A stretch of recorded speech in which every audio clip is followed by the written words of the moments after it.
In international business, according to bank documents, many big Wall Street banks have recently started to offer to facilitate trade in Russian debt, giving investors another opportunity to get rid of assets that are typically viewed in the West as hazardous.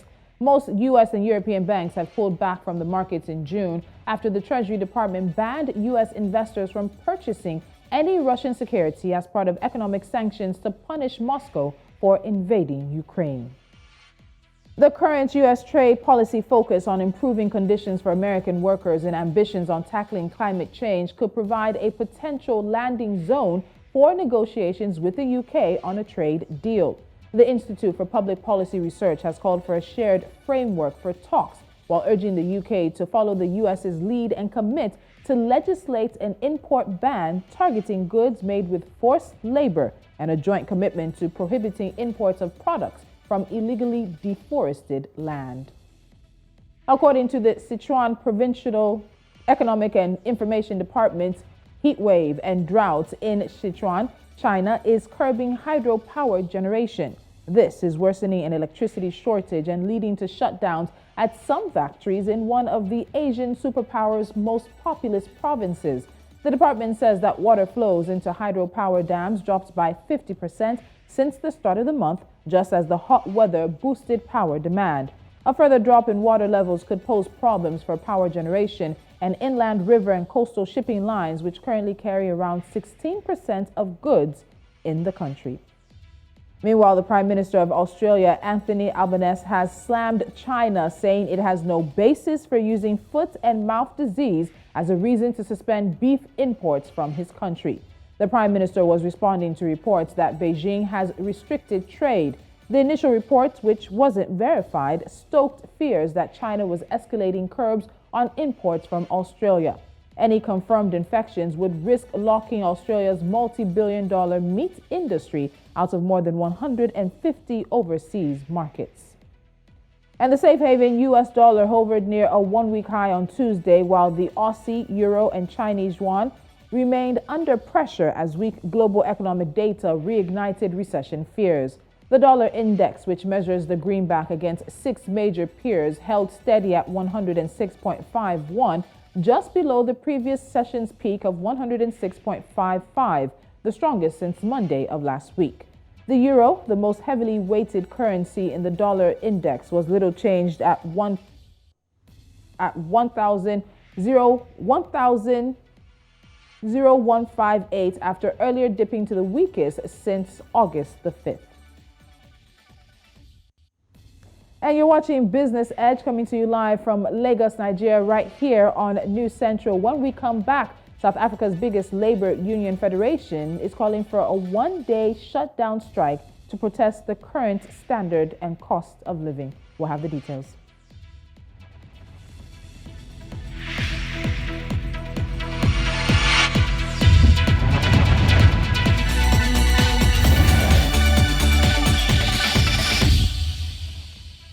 South Africa's biggest labor union federation, the Congress of South African Trade Unions, COSATU, and its rival, the South African Federation of Trade Unions, SAFTU, are poised for a shutdown, or rather showdown, with government. They have announced parallel national strikes on August 24, 2022 to protest the rising cost of living, continuing power cuts, the possible privatization of Eskom and other state-owned enterprises, austerity measures, job losses, and catastrophic levels of unemployment, among other issues. In October of last year, COSATU held a national strike over similar concerns, but the protests seemingly had little or no impact. At the time, the SAFTU Secretary General said that while the federation should remain politically independent, it was prepared to work with other working-class formations to mobilize in the interest of workers. Joining me now from Johannesburg, South Africa, is Trevor Malope. He is the spokesman for the South African Federation of Trade Unions. Trevor, welcome to Business Edge. Thank you so much for joining me. Thanks for having us. So let's look at this. In recent times, we've covered a number of strike situations that South Africa has experienced, particularly the one involving Eskom workers, which led to stage 6 load shedding, and the economy is still recovering from that. So we've also seen negotiations for salaries and wages in recent times. So the question would have to be, given the state of South Africa's economy now, Why go on strike now? Why is SAFTU prepared to go on a one-day national shutdown strike? We think that history has not presented the working class with any alternative tools to fight for the betterment of their living conditions in the main.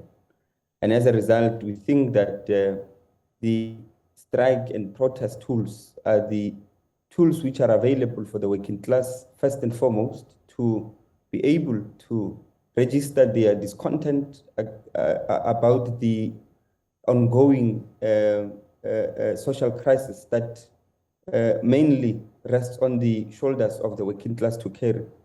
And this relates to the questions of the rising cost of living at the same time when the wages of workers are being suppressed by employers through either wage cuts or the wage freezes, which we have seen actually being rolled over in a number of industries across the economy, including in the public sector.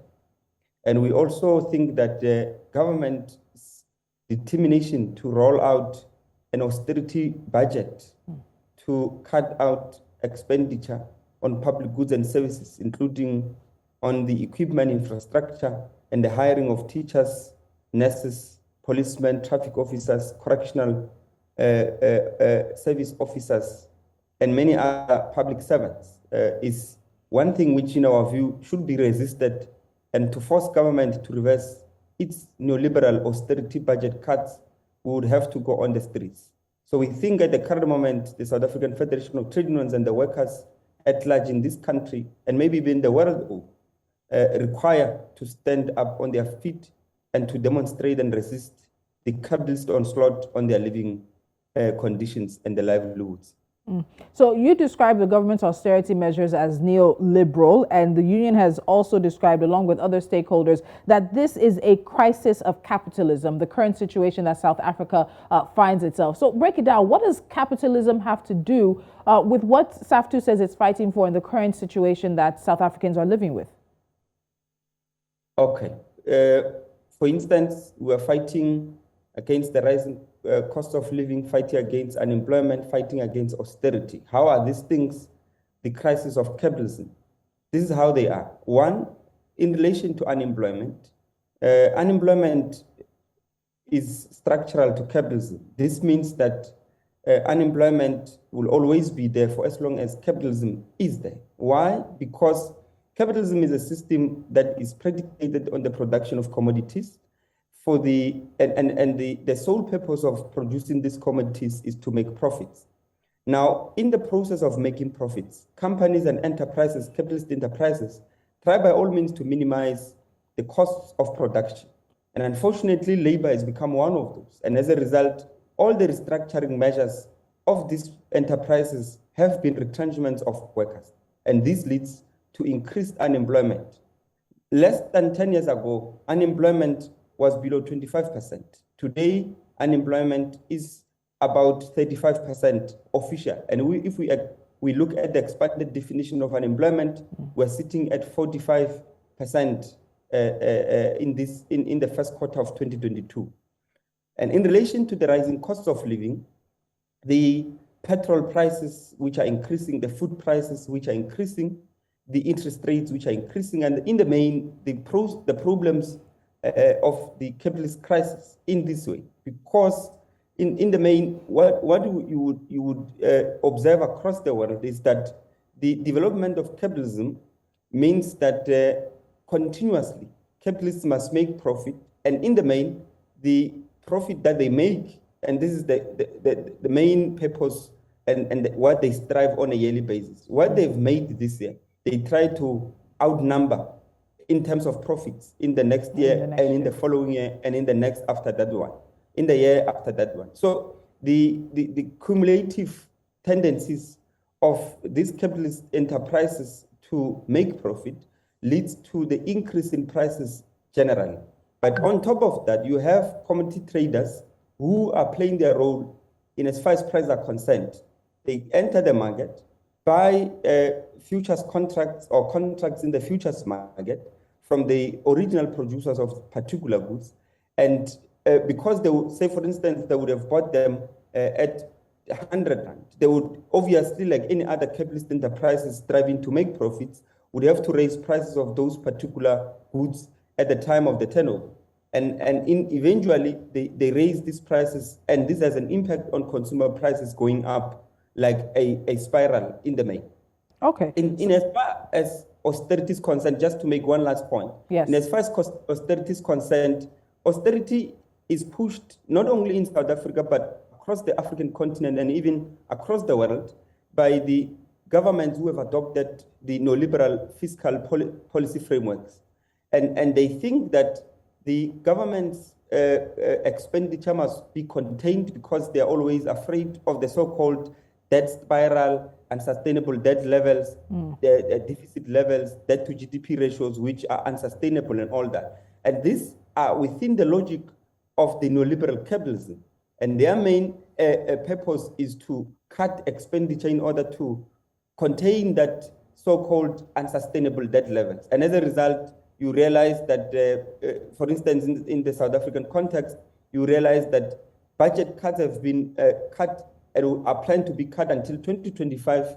And as a result, you see the reduction in the number of headcounts in various departments, in education, in health, and all that. And this creates understaffing, this creates lack of infrastructure and infrastructure backlog in education, in hospitals, in clinics, in police stations where vents are not even fixed. So this is, in our view, the crisis of capitalism. Okay, so let me add some figures to this. So the cost of the food basket in South Africa has increased by 14.29% since June 2021. Electricity tariffs also increased by 460% between 2007 and 2020.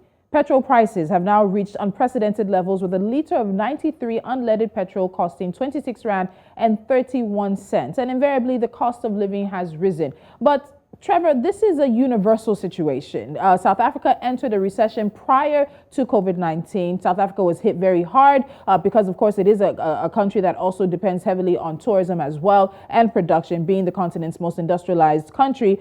So this is not anything different than many other African countries and other economies around the world are going through. So how would you have expected the government to address this, to even buffer citizens against what is happening now? And we heard that SAFTU has actually even rejected the government's plan for a family wage, instead asking for a basic income living wage or a basic wage for everyone. So there have been some attempts. There was the fuel levy that was removed, but is coming back, unfortunately, into play. So there seems to have been some attempts by the government to make things not as difficult for the people as they could have been.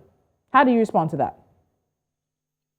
The problem of the South African government and the governments across the African continent, and even in the third world, one may say, has been the adoption and the retention of the capitalist system once these countries achieved independence or achieved liberation after defeating colonialism.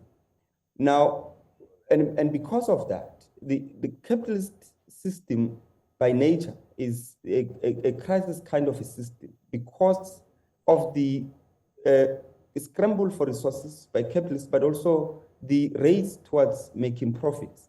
And the race towards making profits in the main is responsible for the calamities and the problems and the crises we are having. Now, and I've explained in the last segment how the problem of the rising cost of living is a problem of capitalism, and the problem of unemployment is a problem or a crisis of capitalism. And we think that and we blame this on governments and the government of South Africa and the governments across the African continent because they retained the system which is incapable of creating a better life for all human beings in the country, but also across the continent and in the third world. And as a result, not only has that happened, but because the capitalism in Africa is neo-colonial, this means that the plunder of the resources, the plunder of human resources, the exploitation of human resources has been allowed by the so-called comrado bourgeois who are looking to benefit from the crumbs that falls on the dining table of the imperialist forces in the world. And this is seen everywhere and elsewhere in the continent. Today we're commemorating Marikana massacre. Today we're commemorating Marikana massacre in South Africa.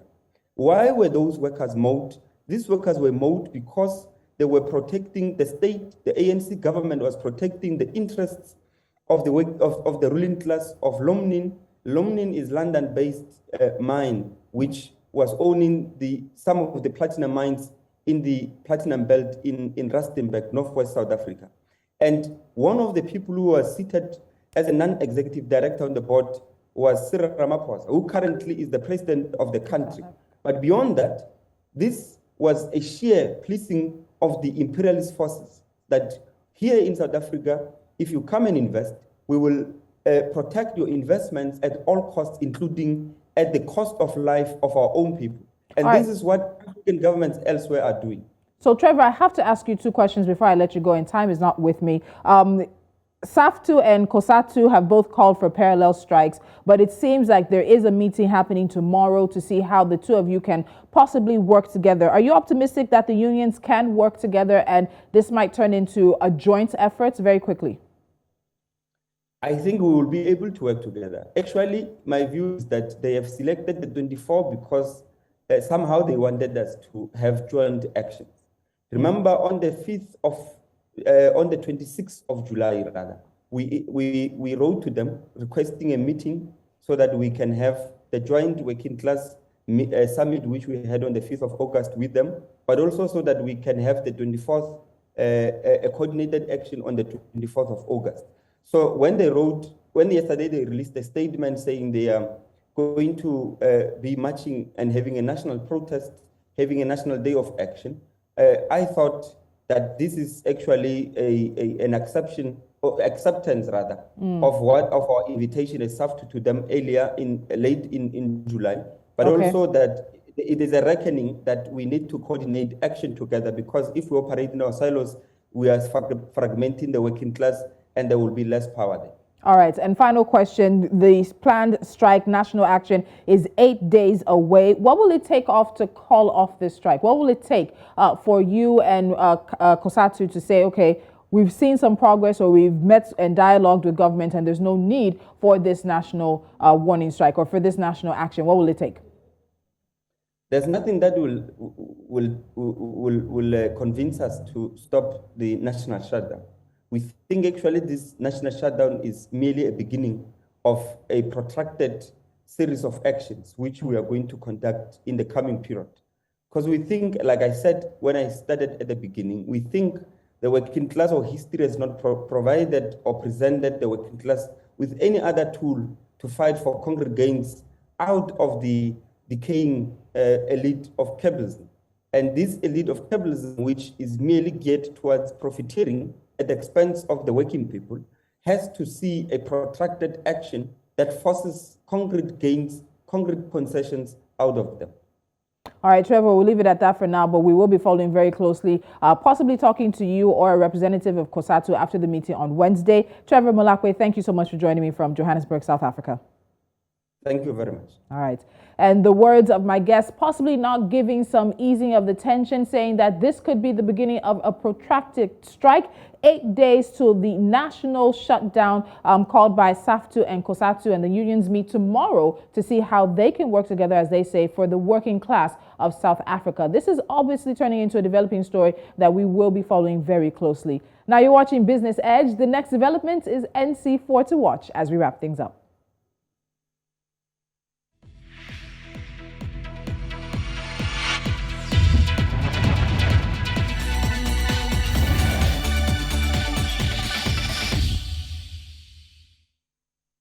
And now to a few stories that we're keeping our eyes on. We start here in Nigeria, where the Central Bank of Nigeria has ordered banks in the country to pay savings deposit accounts an interest rate of at least 4.2%, an increase from the 1.4% previously received. This was contained in a circular dated August the 15th. And it says that the hike in savings interest rates, which is effective from August the 1st, was made in light of the return to complete normalcy after taking into account the current macroeconomic conditions. Kenya will be forced to accept expensive bids in this month's 50 billion Kenyan shilling bond sale, which analysts expect will be undersubscribed due to tight liquidity in the market and lower interest from banks, The three-tranche bond, which closes today, consists of a 3-year paper first sold in April 2022, a 10-year offer floated in 2019, and a 20-year offer whose initial sale was in 2021. A foreign exodus from Egyptian treasury bills continued into May, the Central Bank of Egypt data has shown, after the Ukraine crisis and concerns about U.S. interest rate hikes prompted foreign investors to cash out their holdings.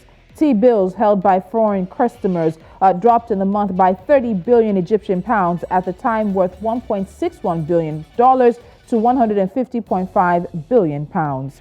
And finally, staying in Egypt, the Ministry of Electricity and Renewable Energy is considering cooperation with Slovenia in the fields of electricity, new energy, and green hydrogen. And this was announced during a meeting between the Minister of Electricity, Mohammed Shaker, and the Ambassador of Slovenia to Cairo, Majet Prevlslek, to discuss ways to reinforce cooperation between the two countries. And those are the stories we have for you on NC4 to watch. And this is also the business we have for you today. Thank you so much for joining me. Don't forget to follow us on social media. We are at News Central TV. Subscribe to our YouTube channel. And of course, watch us on the platforms we are available. Until I come your way again, do have a fantastic day. And don't forget, at the top of the 12 o'clock hour West African time, News Central Now gives you all the latest from here on the continent and beyond. I'm Tolu Lokwe Adelaru Balogun. Have a good one.